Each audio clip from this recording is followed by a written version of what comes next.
Halo, Assalamualaikum warahmatullahi wabarakatuh.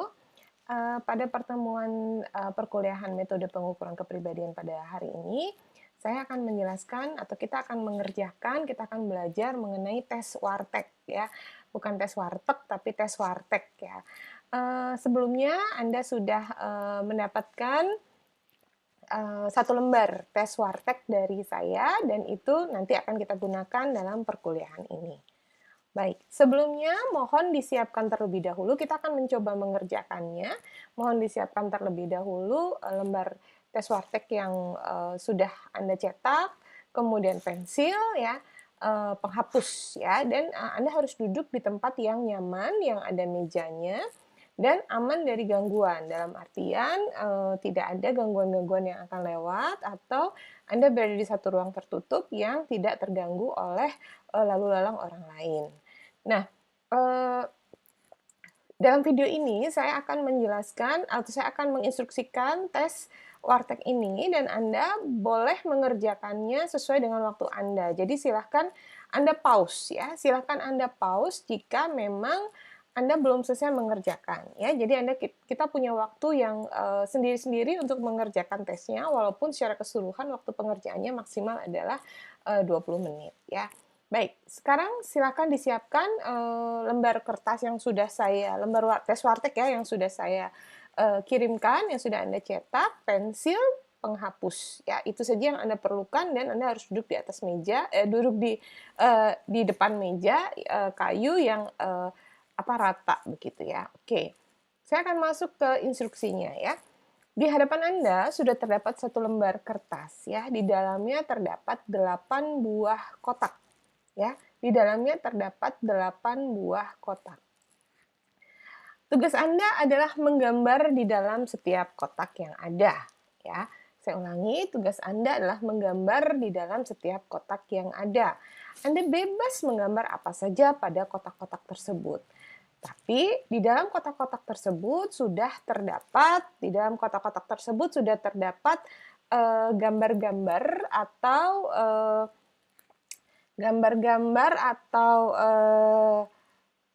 ya simbol-simbol yang tercetak ya, simbol-simbol yang tercetak seperti yang sebelah paling kiri adalah titik, yang sebelah paling kanan adalah kotak dan sebagainya. Nah, tadi saya instruksikan bahwa Anda boleh menggambar apapun ya, syaratnya adalah gambar-gambar yang sudah tercetak di sini harus menjadi bagian dari apa yang Anda gambar ya. Simbol-simbol atau gambar-gambar yang sudah tercetak harus menjadi bagian dari gambar Anda. Dia tidak boleh diabaikan atau dia tidak boleh dicuekin, tetapi dia harus menjadi bagian dari apa yang Anda gambar. Ya. Selanjutnya, Anda boleh menggambar dari kotak yang mana saja. Ya, di sini ada 8 buah kotak, tapi Anda boleh menggambar dari kotak yang mana saja yang menurut Anda paling nyaman atau yang ingin Anda selesaikan terlebih dahulu. Ya, misalnya saya selesaikan dulu gambar titik ya, kemudian di atasnya saya beri di atasnya angka 1 begitu ya. Kemudian saya gambar yang kedua, misalnya kotak yang sebelah kanan saya beri titik, kemudian saya selesaikan yang sebelah kanan, kemudian saya beri nomor di atasnya 2. Ya, kalau saya lanjutkan yang bawah, misalnya lengkungan paling kanan bawah, saya beri nomor 3. Demikian. Silahkan dikerjakan terlebih dahulu. Anda boleh mempause untuk mengerjakan 1 sampai dengan 8 dari gambar ini. Silahkan. Jika sudah, gambarnya semua sudah selesai, ya, silahkan di bagian bawah dari gambar Anda, itu Anda buat judul dari masing-masing gambar yang Anda buat. Misalnya tadi nomor 1 Anda gambar apa? Nomor 2 Anda gambar apa? Nomor 3 Anda gambar apa? Sesuai dengan urutan. Ya, sesuai dengan urutan yang tadi Anda menggambar, yang sudah Anda tulis di atas atau di bawah setiap kotak urutannya. Silakan dibuat dulu judulnya, boleh di-pause dulu videonya. Baik, kalau sudah selesai menulis dengan judul-judulnya, selanjutnya adalah Anda silahkan memilih ya dari kedelapan gambar yang Anda buat tadi, pilih satu yang paling Anda sukai ya. pilih satu yang paling Anda sukai, beri tanda plus di belakangnya ya. Tanda plus atau tanda positif di belakangnya yang menunjukkan bahwa itu adalah gambar yang paling Anda sukai. Ya, diberi tanda plusnya di belakang judul. Nanti saya akan kasih contoh ya. Kemudian yang kedua adalah gambar yang paling tidak disukai atau Anda paling tidak suka dengan gambar itu, beri tanda minus atau tanda negatif ya. Kalau yang disukai tadi tanda plus, yang tidak disukai tanda negatif atau tanda minus ya di belakang judul. Kemudian pilih satu lagi yang Anda rasa paling mudah waktu menggambar.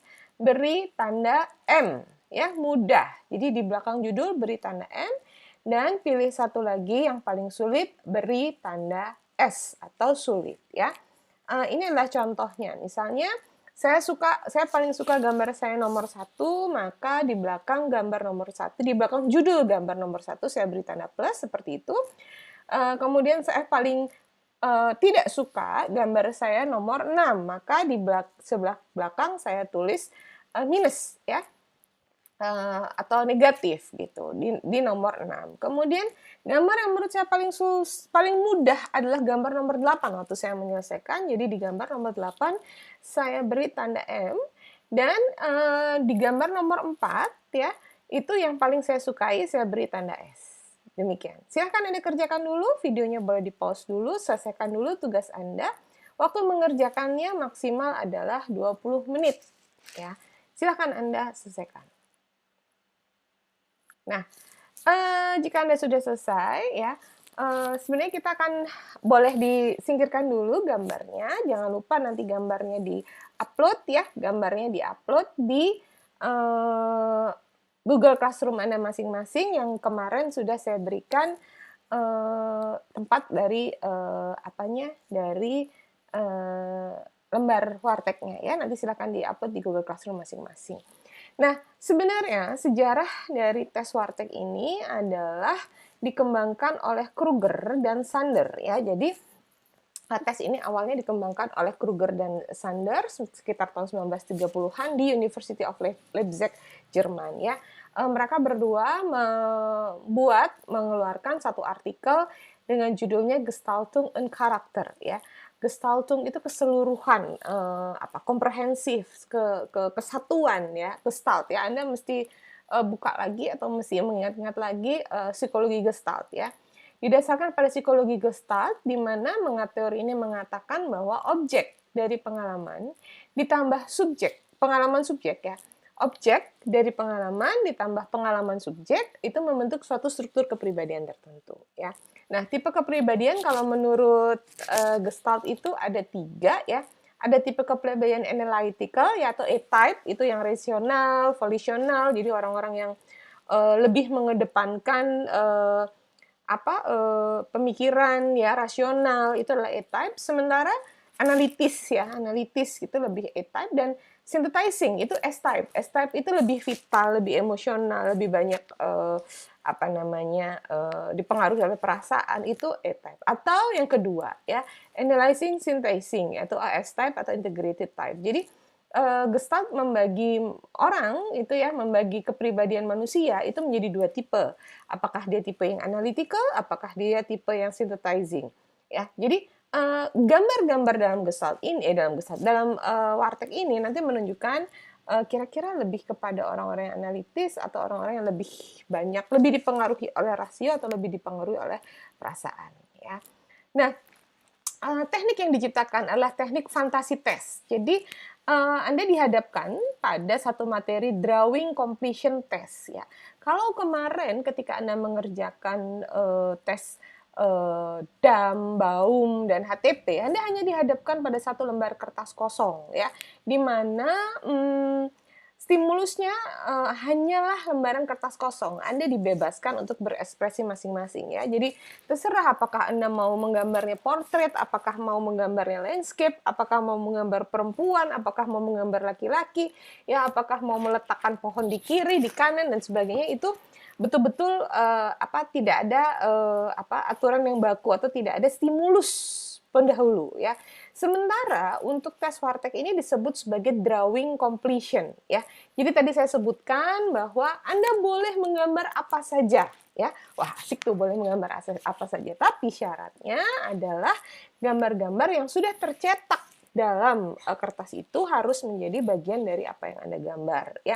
Jadi sebenarnya Anda melanjutkan, ya, melanjutkan gambar yang sudah ada di situ, ya.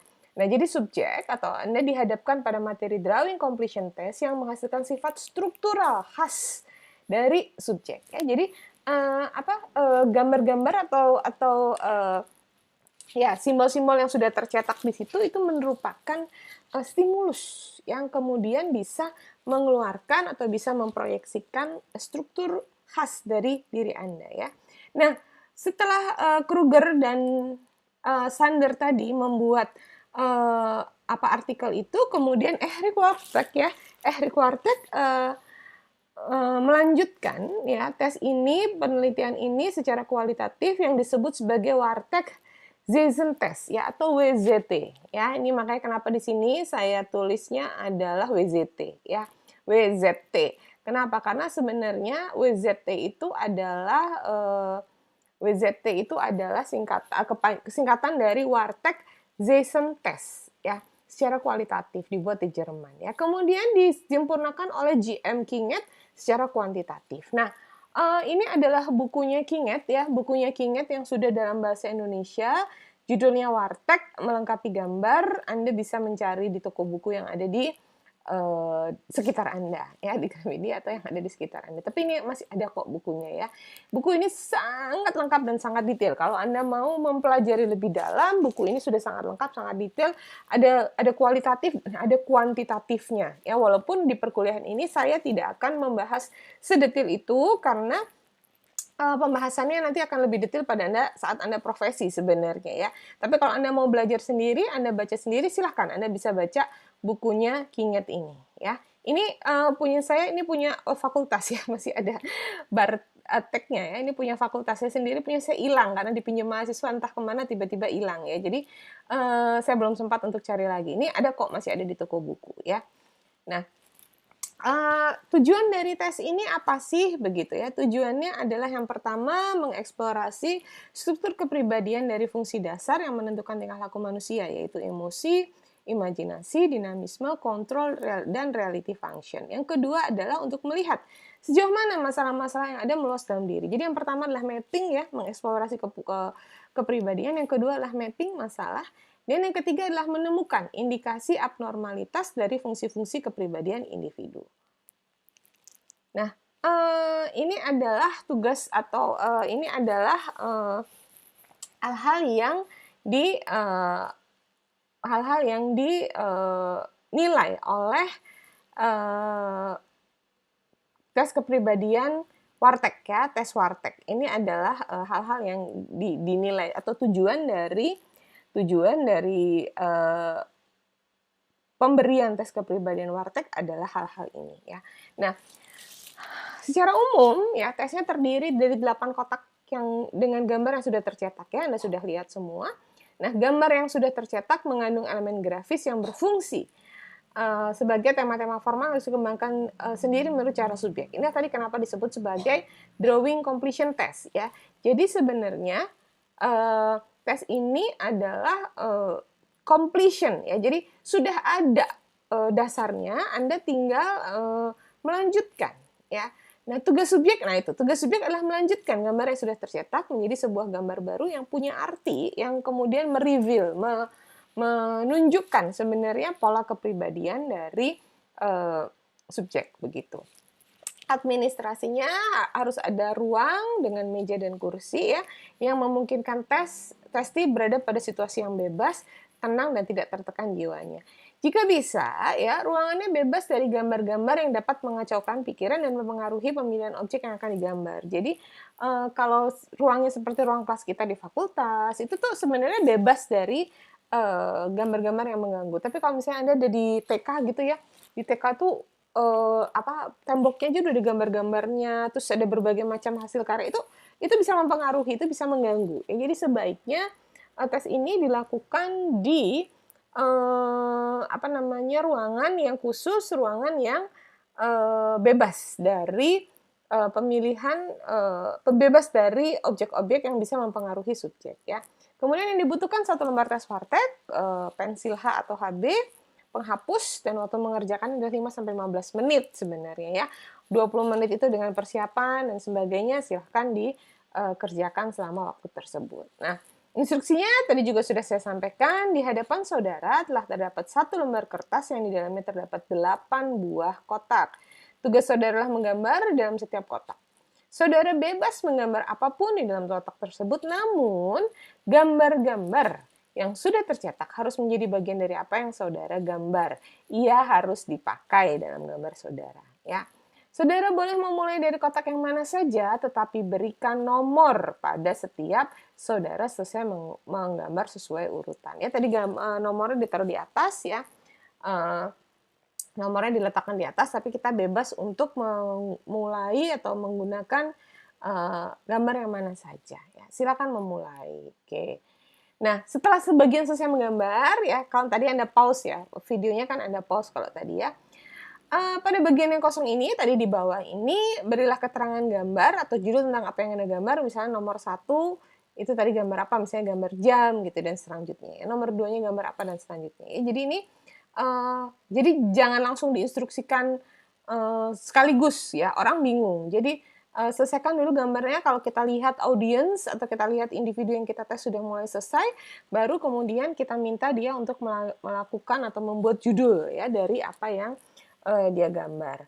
Kemudian setelah sebagian besar juga selesai menuliskan judul, baru tugas yang terakhir, yaitu apabila saudara selesai menggambar semua kotak, pilihlah 1 gambar yang saudara anggap paling mudah untuk diselesaikan, 1 gambar yang saudara anggap paling sulit untuk diselesaikan, 1 gambar yang paling saudara sukai, 1 gambar yang paling tidak saudara sukai, dengan menuliskan simbol berikut pada gambar keterangan gambar. Berikan contoh seperti yang tadi saya lakukan ya. Nah, ini sih sebenarnya penjelasan mengenai kepribadian ya. Dinamika kepribadian itu sifatnya dinamis dan detektif ya. Bila ada satu atau beberapa komponen yang sangat dominan, menandakan bahwa struktur tidak seimbang. Jadi gambar-gambar yang Anda gambar saat ini itu sebenarnya biasanya banyak dipengaruhi oleh kondisi Anda saat ini. Misalnya saat ini Anda sedang senang apa? Misalnya sedang tanaman gitu ya. Jadi gambarnya akan nuansanya akan itu. Anda hobi Anda adalah motor gitu misalnya ya. Maka gambar-gambar Anda akan gak jauh-jauh dari itu. Ya kenapa? Karena kepribadian itu sifatnya dinamis sebenarnya, sangat situasional juga tergantung dari sedang di mana kita gitu. Nah, misalnya ini juga ya, contoh fungsi kontrol kita terlalu kuat maka tindakan dan kreativitas akan terhambat, tidak free untuk mengekspresikan ya.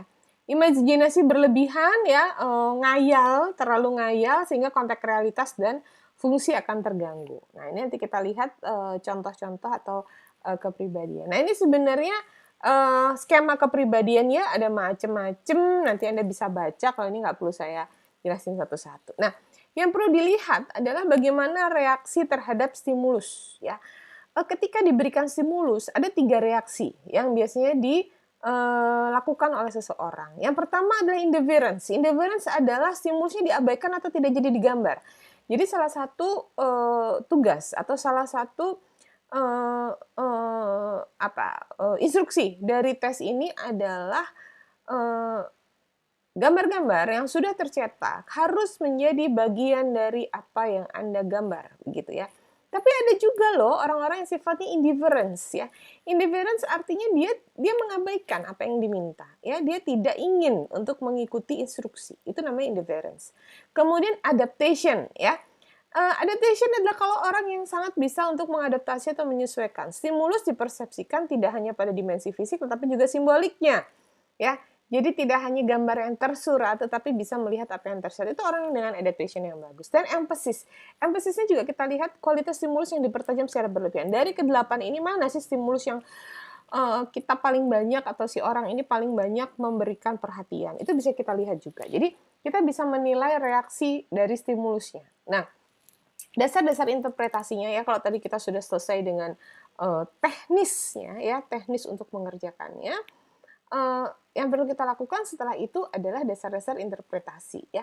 Dan selama pengerjaan tes, Anda boleh berkeliling ya, boleh berkeliling untuk melihat ya tapi tidak boleh mengintervensi apapun dari apa yang dikerjakan oleh si testi ya. Nah, kita bisa melihat ya stimulus drawing relation ya. Ada 3 hal yang sebenarnya kita bisa lihat, itu namanya stimulus drawing relation. Kemudian bagaimana stimulus drawing relation adalah bagaimana kesesuaian respon ya. Bagaimana kesesuaian respon, apakah respon ini sesuai dengan apakah respon ini sesuai dengan kualitas yang diminta pada gambar gitu. Kemudian kontennya bagaimana, isinya bagaimana, dan mode of execution. Jadi bagaimana caranya mengeksekusi, apakah yaitu tarikan garisnya dan sebagainya. Nah, kesimpulan diperoleh melalui interpretasi secara proyektif dan ekspresif. Nanti kita lihat satu persatu. Nah, sekarang kita lihat dari stimulus ya. Stimulus yang pertama adalah yang paling sebelah kiri atas, itu stimulusnya adalah titik ya. Sebagian besar orang akan memulai dari ini. Kenapa? Karena titik ini adalah sesuatu yang seharusnya mudah ya. Sifatnya ringan, bundar, sentral, tidak menonjol ya. Mudah terlewatkan oleh orang yang kurang sensitif dan kurang reseptif. Letaknya di tengah membuatnya menjadi penting. Nah, ini tadi stimulus ini saya belum cerita ya, bahwa di tes Wartek itu ada 2 stimulus yang perlu kita perhatikan. Ada stimulus yang sifatnya feminim ya, nomor 1, 2, 7, dan 8 itu adalah stimulus yang sifatnya feminim, dan ada stimulus yang sifatnya maskulin ya. Maskulin itu feminim itu yang biasanya terkait dengan benda hidup, sesuatu yang bergerak, sesuatu yang dinamis ya, sesuatu yang ringan, sesuatu yang hidup, itu adalah feminim. Sementara yang maskulin itu adalah 3, 4, 5, 6. Itu adalah maskulin. Maskulin itu dalam artian lebih ke benda atau material, kemudian sifatnya keras ya, berat, masif, itu adalah yang sifatnya maskulin. Jadi ada 2 cara interpretasi atau ada 2 jenis interpretasi dari tes Wartek ini. Ada stimulus-stimulus yang sifatnya feminim yang harus direspon secara tadi feminim ya. Jadi respon lanjutannya adalah gambar-gambarnya bersifat hidup, bersifat mengalir, bersifat ringan ya, dinamis gitu. Ada juga yang bersifat maskulin gitu, berat, masif, itu stimulus 3, 4, 5, 6 ya. Nah, 1 itu adalah stimulusnya bersifatnya ringan. Jadi kita harus menggambar sesuatu yang ringan, bukan kita harus menggambar. Biasanya orang yang disebut adaptif adalah orang yang kemudian menyelesaikannya dengan cara-cara ini. Dia menjadi center ya, dia menjadi pusat perhatian, dia menjadi sesuatu yang hidup. Yang paling banyak digambar itu biasanya tanda panah, jam ya, itu yang paling banyak digambar. Nah, kemudian stimulus 2 itu ada garis kecil bergelombang ya, stimulus 2 garis kecil yang naik bergelombang. Ini juga adalah sesuatu yang hidup ya, bergerak bebas, menggelepar, tumbuh, mengalir. Perlu suatu integrasi ke dalam sesuatu yang hidup dan menarik, dan tidak dapat didekati secara teknis atau seadanya. Jadi untuk mengerjakan stimulus 2 ini harus mikir ya, nggak gampang ya. Stimulusnya juga feminim organik. Biasanya orang akan menyelesaikan dengan gambar-gambar yang makhluk hidup atau gambar-gambar yang bergerak seperti bendera yang sedang berkibar, seperti ulat, seperti ya hal-hal yang sifatnya hidup ya, bukan stimulus yang sifatnya teknis gitu, yang sifatnya masif. Kemudian 3 itu adalah 3 garis yang naik ke atas ya. 3 garis vertikal yang naik teratur, kaku, keras, teratur, mengarah ke kemajuan. Jadi sebenarnya stimulus ini adalah stimulus yang menunjukkan prestasi, pencapaian. Kalau Anda orang yang prestatif, maka biasanya kita akan meneruskan ini menjadi sesuatu yang semakin lama semakin tinggi. Ya, jadi kalau kita lihat orang ingin punya berprestasi atau tidak, lihat aja stimulus 3-nya. Dia kira-kira dia bisa nggak melanjutkan hal tersebut ya. Nah, ini kualitas ini berbaur dan menimbulkan kesan rumit mengenai organisasi yang dinamis, perkembangan bertingkat, kontribusi metodik, dan sebagainya. Jadi biasanya dilanjutkan dengan seperti anak tangga, grafik ya. Grafik itu kan harapannya naik ya. Grafik itu kan selalu harapannya naik ya. Hal-hal yang seperti itu. Nah, agak aneh atau agak tidak adaptif kalau misalnya kemudian kita dekati gambar ini misalnya dengan sesuatu yang feminim seperti air, seperti yang ya feminim ya, seperti itu. Jadi ini stimulus yang maskulin. Nah, kemudian kotak keempat ya, stimulus keempat itu ada segi kotak segitiga segi empat hitam di pojok kanan. Ini biasanya sulit ya. Pada banyak orang ini dianggap sebagai sebuah stimulus yang sulit ya. Stimulus yang tidak mudah ya. Kenapa? Dia ada berat, utuh, padat, menyudut ya. Dia tidak di tengah, jadi agak di sudut ya. Statis, mengesankan materi yang keras atau masif. Nah, kualitasnya diam, tidak hidup, suram. Diasosiasikan dengan sesuatu yang depresif bahkan mengancam. Banyak yang menganggapnya sebagai stimulus yang paling sulit. Nah, ini adalah masalah sebenarnya ya. Gambar 4 ini adalah gambaran sebuah masalah. Bagaimana kita memecahkan masalah? Kalau gambar 3 tadi prestasi, gambar 2 tadi aliran ya, bergelombang. Nah, 4 ini sebenarnya problems. Nah, kalau kalian sebagian besar orang menggambarnya checkboard, apa itu checkboard? Catur, papan catur ya.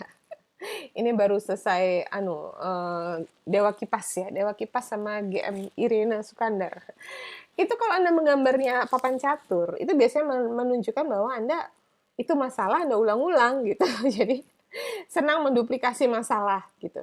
Masalahnya harus dipecahkan, harus diselesaikan ya. Bagaimana caranya? Ya Anda selesaikan, misalnya dia menjadi lorong, menjadi apa, jangan ditambah. Nah, banyak orang menyelesaikan tes ini dengan menambah masalah ya. Jadi kotak hitamnya dibikin tambah banyak ya, itu yang menunjukkan kalau tadi suka menggandakan masalah ya.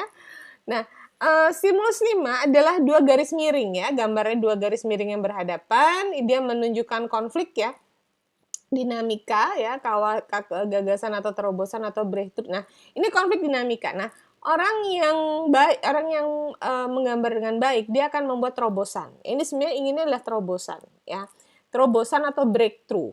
Tapi banyak yang tidak berani, jadi berhenti begini aja. Padahal harapannya adalah dia terobos begini. Ya, dia terobos misalnya menjadi sesuatu yang pedang dan sebagainya, tapi diterobos ya. Nah, ini juga sifatnya kaku, konstruktif, dan stimulus maskulin atau mekanik ya. Kalau kita baca di Kinyet gitu ya, itu salah satu kaitannya juga dengan psikoanalisa bahwa dorongan-dorongan seksual dan sebagainya itu ada di stimulus 5. Kalau kita banyak memberi perhatian atau empasisnya pada ini, itu menunjukkan adanya keinginan untuk melakukan dorongan-dorongan seksualnya cukup tinggi gitu. Nah, tetapi yang dihadapkan di sini adalah berani nggak kita menerobos ya, membuat gagasan, melakukan breakthrough ya, itu yang penting gitu. Kalau orang gambarnya ini prestatif juga gitu ya. Jadi kalau dia gambarnya berani ya, berarti dia tergolong orang-orang yang berani melakukan hal-hal seperti itu. Nah, stimulus 6 adalah garis horizontal dan vertikal ya agak jauh.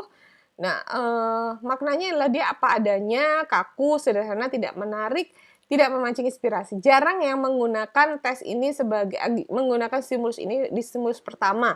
Ya, karena dia nggak menarik gitu. Dan apa sih nggak penting gitu rasanya ya. Kesannya hanya cocok dijadikan pola-pola geometrik dan objek dasar. Jadi seperti persegi panjang gitu aja. Jadi nggak terlalu menarik ya. Posisinya tidak tengah, membuat subjek harus melakukan perencanaan. Jadi kalau di sini yang disasar adalah dia bisa nggak melakukan perencanaan dengan baik ya. Stimulusnya maskulin atau mekanik. Jadi kalau kita bikinnya pas, itu pasti dia akan jadi kotak yang bagus begitu. Jadi perlu perencanaan. Nah, stimulus 7 itu adalah titik-titik kecil yang membentuk setengah lingkaran ya, titik-titik. Tadi mungkin Anda juga menggambarnya agak sulit ya. Ini adalah stimulusnya feminim. Ya, stimulusnya feminim, dia halus, lentur, mungil ya. Menarik karena strukturnya kompleks seperti manik-manik, membutuhkan kehati-hatian dan tidak bisa asal-asalan ya.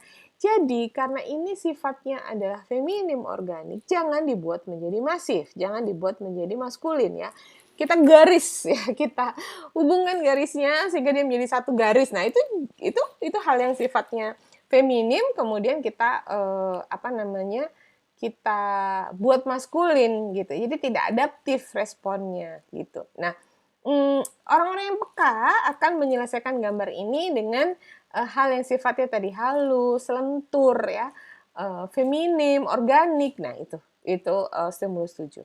Stimulus 8 adalah stimulus yang garis lengkung besar ya. Banyak orang yang merasa stimulus ini cukup mudah untuk diselesaikan ya. Dia adalah stimulus ini adalah sesuai gambarnya seperti payung gitu ya, seperti matahari terbenam, sehingga kesannya adalah sesuatu yang melindungi, tenang ya, besar, mudah dihadapi ya. Lengkungnya halus dan terkesan melindungi. Perluasan dan kebesaran sebagaimana sering kita lihat pada fenomena alam seperti pelangi, matahari ya. Ini juga stimulusnya feminin ya. Banyak orang yang menyelesaikan stimulus 8 ini duluan atau di akhir ya. Menunjukkan adanya orang yang emphasis pada stimulus 8 menunjukkan adanya keinginan untuk melindungi, kebutuhan juga untuk berlindung dan sebagainya. Jadi ini adalah stimulus 8. Nah, sekarang apa sih yang kita lihat dari suatu gambar ya? Apa sih sebenarnya yang kita perhatikan dari satu gambar? Baik, apa sih yang perlu kita perhatikan dari satu gambar? Yang bisa kita perhatikan dari satu gambar yang pertama adalah afinitas. Ya, afinit. Afinit itu adalah kesesuaian respon terhadap stimulus. Tadi stimulus sudah ada 8, sudah kita jelaskan sama-sama ya. Afinit itu adalah kalau responnya sesuai dengan stimulus. Kalau responnya maskulin ya kita selesaikan dengan cara maskulin. Kalau stimulusnya adalah feminim ya penyelesaian gambar kita juga feminin. Itu afinit. Semakin baik orang atau semakin sehat orang biasanya semakin afinit ya, semakin sesuai antara stimulus dengan respon. Nah, itu juga ya. Kalau afinit tinggi itu berarti dia orang yang mudah menempatkan diri, dapat beradaptasi dengan cepat dan biasanya cerdas ya. Jadi di Kinget itu kemudian juga mengukur tes Wartek ini sebagai tes kecerdasan begitu ya. Biasanya orang yang merespon dengan baik itu juga orang yang cerdas. Nah, kalau tidak sesuai ya atau tidak afinit itu ada kemungkinan dia kurang peka ya, kurang cerdas atau ada masalah dengan lingkungan dan kepribadian. Jadi ini yang kita lihat dari gambar. Nah, tadi sudah saya sampaikan bahwa cara ya interpretasinya tadi stimulus drawing relation ya. Tadi kita sudah lihat stimulus drawing relation, afinitas ya. Cocok atau tidak, sesuai apa tidak. Nah, kemudian yang kedua adalah konten. Isi gambar. Nah, kita lihat konten ya. Konten. Nah, konten itu kita bisa lihat yang pertama adalah ya. Kita bisa lihat dari keseluruhan gambar, dari ke-8 gambar, apa sih sebenarnya yang paling banyak atau yang mendominasi? Apakah realism ya, nature ya, segala sesuatu yang bentuk kepribadian baik sederhana maupun kompleks ya. Ada namanya animate nature, itu manusia, hewan dan bagian-bagiannya, atau inanimate nature, dunia fisik alamiah tidak saja tumbuhan tapi gunung, air dan sebagainya. Jadi bisa kita lihat apakah di dalam gambar-gambar ini ada hal-hal yang sifatnya nature ya. Kalau itu ada yang animate nature, ada yang inanimate nature, atau gambarnya isinya fancy, isinya hal-hal yang tidak ada, tidak nature ya, tidak fantasi ya. Kalau ini tadi kan ada nih realism ya.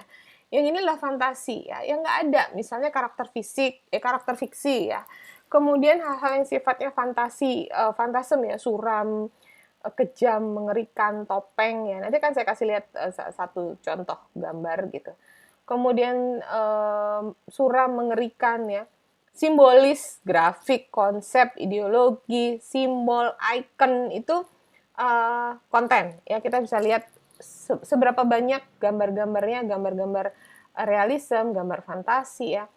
Nah, karakteristik modalitas bagaimana sebuah gambar diselesaikan kontennya. Apakah gambarnya banyak fisionomi ya, figur manusia, orang, atau skematisme, penyederhanaan yang berlebihan pada representasi alam, misalnya apa itu, pelangi gitu ya, hanya digambar pelangi, skema saja. Atmosfer, bagaimana kita melihat kualitas emosional yang muncul dari dalam gambar, dan style, unsur-unsur yang spesifik apa sih yang muncul dari setiap gambar. Ini kita harus lihat dulu secara keseluruhan gambarnya. Movement, bagaimana dalam gambarnya itu ada movement atau tidak, ya. Apakah ada movement yang non objektif, misalnya coret-coret ya. Gambar kendaraan terus di belakangnya dikasih kayak garis-garis gitu ya, kayak garis itu kan menunjukkan bahwa mobil ini sedang meluncur begitu. Ya itu namanya non objektif atau kosmik ya. Movement dari petir, hujan, api, asap ya. Gambar kotak terus kemudian ada cloud gitu ya, ada asapnya. Itu juga menunjukkan adanya movement. Atau tindakan mekanik ya, laju peluru, kipas angin, baling-baling ini kan biasanya kita gambar peluru terus belakangnya ada garis-garis itu seolah-olah dia sedang melesat, itu movement. Aktivitas manusia berjalan, menangis dan sebagainya. Nah kita lihat ini konten-kontennya apa saja yang ada di dalamnya. Atau dia lebih banyak menggambar objek. Kalau tadi jawabnya ada realisme atau fantasi, sekarang kita lihat objek ya. Objek apa yang digambar? Apakah objek utilitarian, objek yang ada fungsinya, itu utilitarian, atau objek ornamen yang tidak ada fungsinya, atau hanya sebagai memperindah saja. Ya, apakah utilitarian itu berfungsi ataukah sebagai ornamen saja. Nah, ini juga apakah gambar-gambar abstraksi ini abstraction ya, gambar-gambarnya apakah gambar-gambarnya sifatnya abstraksi seperti unsur-unsur dekoratif ya, ada tuh gambar yang dia tidak menggambar objek tapi dia gambar dekoratif seperti membatik begitu ya, membuat ukiran begitu. Kemudian terdiri dari unsur gambar yang bersifat dekoratif dan intelektual atau symmetrical decorative abstraction ya. Biasanya orang yang menggambar ini membuat gambar simetris ya, sama kiri dan kanan, tapi dekoratif. Kalau kanannya bulat, sebelah kirinya juga bulat dan sebagainya. Itu symmetrical decorative abstraction. Gangguan keseimbangan ada. Ini ada indikasi gangguan keseimbangan intelektual atau emosional. Biasanya orang-orang seperti ini orang yang sibuk dengan dirinya sendiri, yang sulit memahami orang lain, jadi fokusnya dia hanya terfokus pada dirinya sendiri. Kemudian asymmetrical decorative abstraction, jadi kecenderungan artistik dan merasa ada kekurangan harus dikoreksi dengan cara menunjukkan selera personal dan tidak konvensional. Jadi gambar dekoratif tapi asimetris. Kalau tadi simetris, kalau yang ini asimetris. Jadi dia tidak ingin mainstream ya, jadi dia ingin gambar yang berbeda. Dan technical decorative abstraction menunjukkan minat intelektual, fungsi emosional rendah, lemahnya integrasi penahan dan emosi. Kalau kita hanya menggambar misalnya pagar gitu ya, garis-garis yang sama gitu, itu contoh dari konten. Nah konten, nah ini dianggap scribbling. Scribbling ini adalah ketika gambarnya itu ada scribbling itu apa ya, kayak coretan gitu ya, coret-coretan. Nah kalau terlalu banyak scribbling dalam gambar Anda, dianggap non-representasional atau ada kemungkinan keseimbangan diri. Misalnya motor Sebring ya, gambar garis itu tidak bisa firm, tapi dia agak goyang-goyang atau agak bergetar ya. Ini menunjukkan adanya ketegangan, kelemahan kendali psikomotor, ya, meledakkan kekerasan, ya. Jadi sepertinya gambar ini menjadi satu ekspresi bagi dia untuk kemudian meluapkan apa yang ada dalam hatinya. Atau estetik scribbling ya, jadi gambarnya sudah ada, kemudian dikasih coretan-coretan yang estetik sifatnya, yang ingin menunjukkan lebih jauh mengenai keindahan-keindahan yang ada, imajinasi keindahan yang ada dalam dirinya ya. Jadi emosional imajinatif yang jauh dari jangkauan pemahaman biasa dan berada di luar realitas. Kecerdasan mungkin tinggi, tapi mungkin juga terbelokkan atau tidak fokus. Atau juga simbolik scribbling. Ya, simbolik scribbling itu misalnya Anda gambar utamanya apa, terus di belakangnya dikasih simbolik-simbolik yang sebenarnya tidak relevan. Misalnya gambar ya waktu zaman Berlin itu Nazi ya, kemudian membuat simbol-simbol Nazi di mana-mana ya, komunis, PKI ya, PKI itu kan sebuah simbol yang kita mesti lihat lebih jauh sebenarnya maknanya apa Nah, setelah konten kita akan lihat eksekusinya ya. Di dalam eksekusi ini ada form level ya. Jadi eksekusi itu adalah bagaimana gambar ini diselesaikan, bagaimana gambar ini dibuat gitu ya. Nah, form level pada dasarnya bisa disamakan dengan suatu kombinasi dari ciri-ciri karakteristik yang menentukan kualitas dari satu gambar. Form level tidak berhubungan dengan keterampilan atau kemampuan menggambar atau kontrol terhadap tangan, tetapi lebih pada kualitas aktual dari gambar. Jadi seperti kemarin ya, nah ini ya, form level yang tinggi dapat dilihat dari kualitas garis, kesesuaian konten dengan execution. Misalnya kalau kontennya adalah bendera yang sedang berkibar, jangan ditebalin gitu ya, supaya dia terlihat ringan dan terlihat mengalun. Kalau misalnya dia gambar bendera tapi dia ditebalkan, tentu benderanya menjadi berat gitu ya. Jadi kita lihatnya harusnya seperti itu form levelnya ya. Kesesuaian konten dengan execution dan karakter gambar secara keseluruhan. Jadi ini ada beberapa yang kita bisa lihat ya, eksekusinya, garisnya bagaimana, apakah tekanannya kuat, lunak, diulang-ulang, ya, tipe garisnya bagaimana, apakah garis itu lurus, banyak lurus-lurus, ya, banyak lengkung, ya. Kemudian sentakannya bagaimana, apakah langsung, ya, seret, begitu ya, yakin, atau terputus-putus, gitu. Kemudian gambarnya apakah liputannya, apakah dia bagian, ya, bagian itu misalnya gambar orang itu sebagian saja, misalnya separuh wajahnya, atau keseluruhan, ya, penuh atau meluas ya, terbatas ya, hitam luas atau terbatas. Kemudian pembayangannya bagaimana, shading ya, shading bagaimanapun tetap menunjukkan kecemasan ya. Banyak nggak shadingnya, hitam terangnya bagaimana ya. Dan yang terakhir dari eksekusi yang bisa kita lihat adalah komposisi ya, bagaimana keseluruhan bagian, konteks dan sebagainya ya. Jadi ini nanti Anda sangat bisa baca kalau Anda baca bukunya Kinget ya, dan sebenarnya juga tidak perlu sedalam itu gitu untuk menginterpretasi tes Wartek ya pada level kalian. Saya akan perlihatkan mungkin gambar. Nah, ini kelihatan ya gambarnya ya?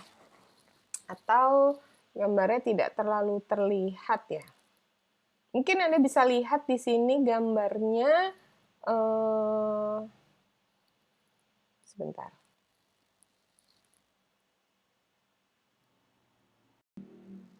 Baik, saya lanjutkan. Ini adalah contoh dari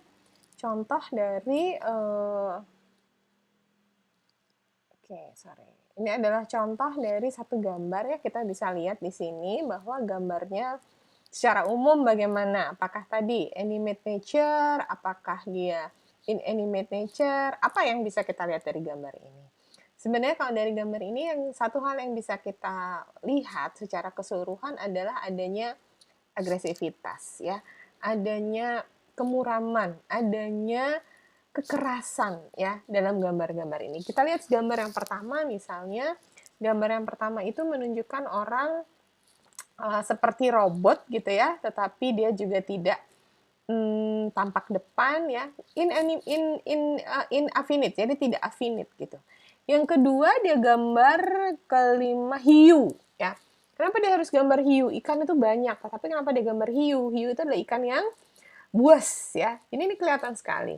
Kemudian yang ke-8 itu dia gambar alam gunung di Fuji, negara Fuji.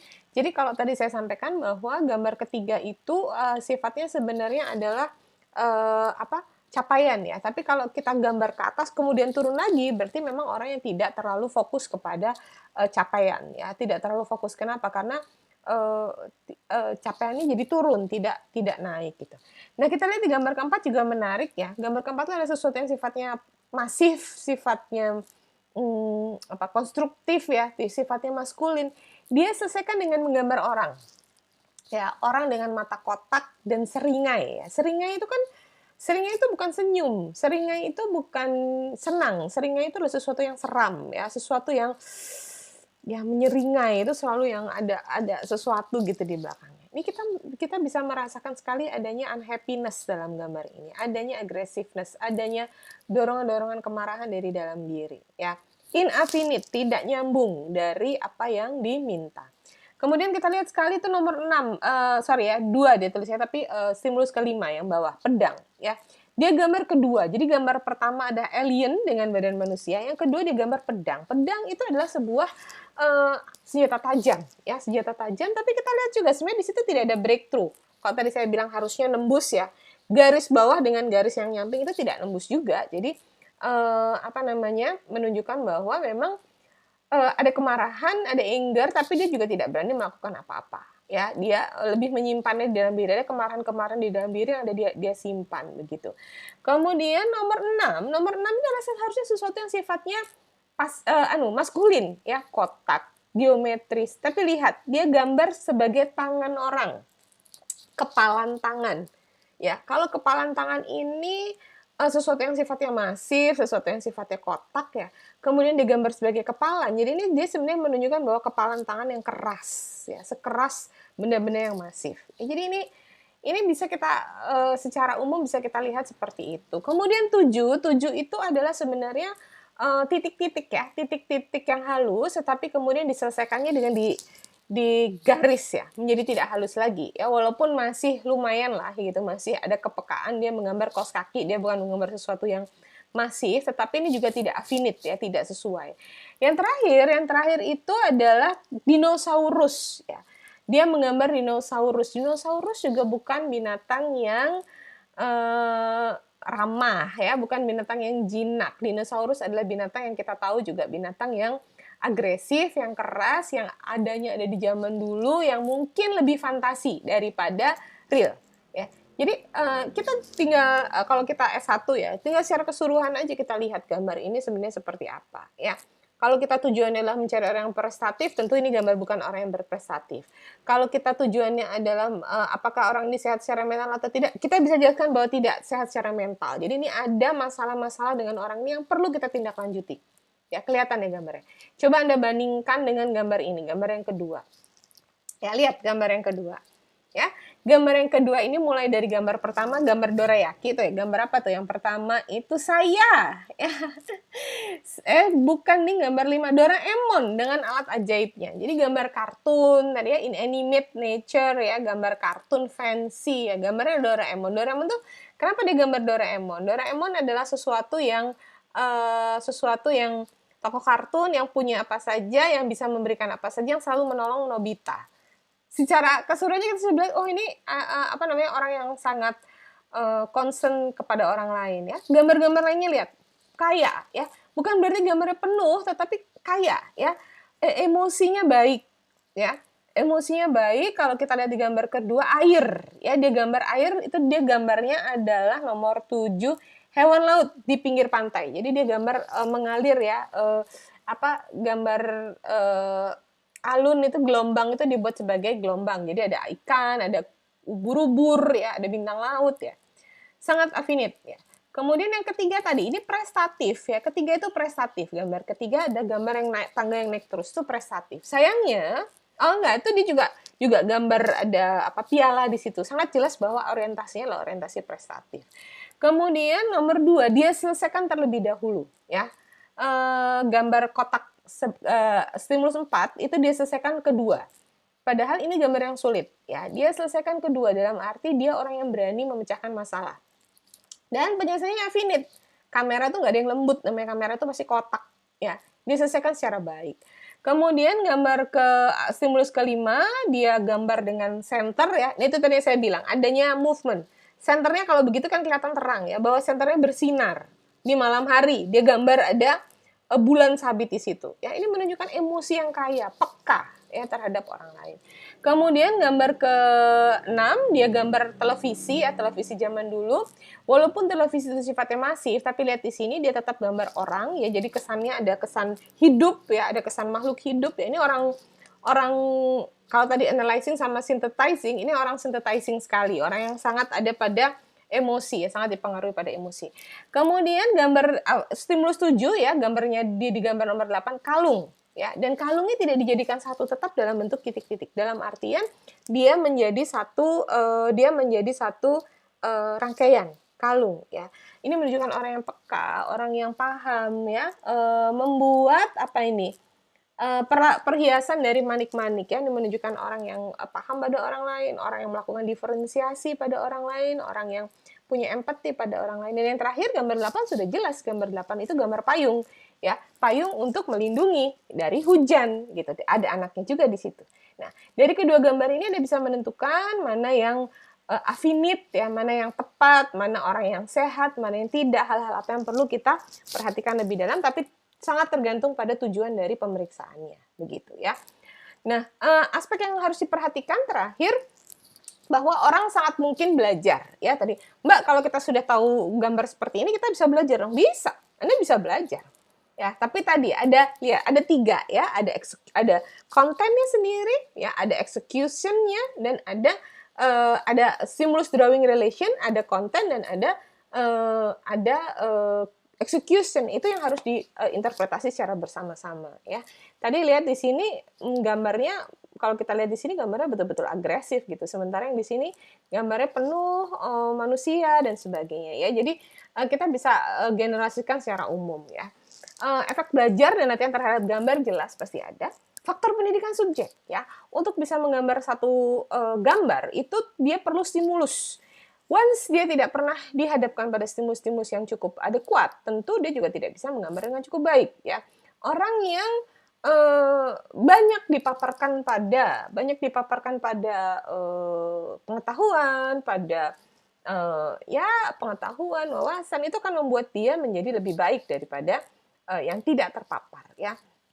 Nah, form level tidak diberikan secara kuantitatif, hanya sebagai dasar interpretasi langsung, walaupun nanti kalau Anda baca bukunya Kinget, itu ada penghitungan-penghitungan secara kuantitatif.